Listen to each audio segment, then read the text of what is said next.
Teki coyome quistoa, timasegualme tipolihuise, timasegualme titlamise. Algunos coyotes no indígenas dicen que los pueblos indígenas desapareceremos. Que nos extinguiremos, que nuestro idioma no se escuchará más. Que no se usará más. Los coyotes con esto internamente se alegran.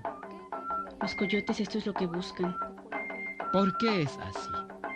¿Por qué causa buscan que desaparezcamos? No es necesario pensar mucho. 400 años nos han enseñado cuál es el deseo del coyote. Al coyote se le antoja nuestra tierra. Se le antojan nuestros bosques, nuestros ríos, nuestra fatiga. Se le antoja nuestro sudor.